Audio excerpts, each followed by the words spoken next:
certaine manière, oui, c'est ça. C'est-à-dire, on peut dire même plus que ça. Vous savez, il y a une question. Maïmonide, quand il amène les 13 articles de foi, il commence par dire, le premier, c'est que Dieu existe. Le 13e, c'est la résurrection des morts. Ici, la Mishnah, elle va dans le sens inverse. Elle parle d'abord de la résurrection des morts et après l'existence de Dieu. Parce que, on peut dire de cette manière, c'est un Dieu qui existe, mais qui ne sait pas ressusciter les morts, à quoi ça sert? Mais si la résurrection des morts, c'est intéressant de savoir que Dieu existe. Et dans la mesure où Dieu est Oui. dans l'éternité, les deux vont ensemble. Bien sûr, bien sûr, bien sûr. C'est lié l'un à l'autre. Sinon, si je la refuse, je crois que toutes les apparences sont la seule réalité. Que les quoi, les Tout ce qui apparaît, tout sensible, est la seule réalité. Oui, bien sûr. D'une certaine manière, je deviens donc un matérialiste, en fait. Oui, c'est ça. Bien sûr. C'est un apikoros. Mais je voudrais revenir à ce qu'on a dit là tout à l'heure. Je voudrais vous raconter une petite histoire. Vous voulez entendre une histoire? Oui, très bien. Donc, ce n'est pas nécessaire de croiser les bras.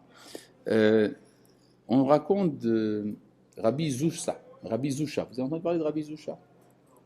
Rabbi Zusha était un des grands maîtres du chassidisme de la 3e génération. Lui et son frère Rabbi Elimelech de Lizansk étaient des élèves du Maguide Rabbi Dov Ber de Mezerich, vous avez certainement entendu parler, qui était l'élève de Rabbi Israël Baal Shem Tov, le fondateur du chassidisme. Rabbi Zusha était un personnage très important, et on raconte qu'un jour une femme vient le voir et lui dit « Rabbi, je voudrais que tu pries pour que j'ai un enfant. » Que fait Rabbi Zusha? Ben, il prie pour qu'elle ait un enfant. Pour Gittel Basiantel, qu'elle ait un enfant.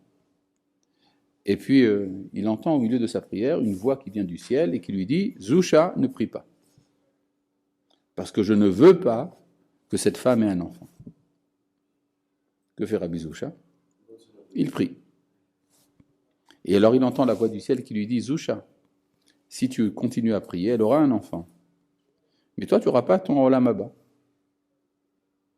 Rabbi Zusha, tout content, contrairement à l'interprétation qu'on a donnée, dit « Enfin, je vais pouvoir rendre un culte à l'Éternel sans espoir de récompense. Merveilleux, ça sera idéal. » Alors, il continue sa prière. Alors, il entend une voix qui vient du ciel et qui lui dit « Zusha, fais attention. Si tu continues à prier, elle aura un enfant, mais ton Olam Haba, tu l'auras quand même. » Que fait Rabbi Zusha, à votre avis? Il continue à prier. Parce qu'il comprend qu'il devait passer par une phase dans laquelle il était prêt, pour des raisons d'idéalisme, à renoncer à son Olam Haba. Mais il a compris également que c'était un péché de ne pas recevoir son Olam Haba. Donc il va le recevoir, pas par intérêt, pour avoir la joie d'être bien installé sur son fauteuil au Olam Haba, mais il va le faire pour rendre service à Kadosh Baruch Hu qui veut lui donner son Olam Haba. D'accord? Donc il y a toujours un problème, la relation entre le lishma et l'olishma, dans un but intéressé, dans un but désintéressé. Il faudra qu'on étudie ça. Mais le niveau supérieur dans la Mishnah, c'est celui qui travaille qui travaille lishma. Il le fait sans but intéressé. Mais donc je reviens ici à ce que dit la Gemara, à ce que dit la Mishnah, pardon. Ha'omer en techiyat ametim min Torah, celui qui dit qu'il n'y a pas de résurrection des morts selon la Torah. Ven Torah min hashamayim, qu'il n'y a pas de Torah qui vient du ciel. Ve'apikoros, et l'épicurien ou le mécréant. Après, vous avez toute une liste. Alors, je vais vous faire grâce de la lecture de toute cette Mishnah, et nous allons passer directement à la Gemara. Je reviens ici donc à la question de la Gemara. Vecholkar, lama. Tant que ça, mais pourquoi?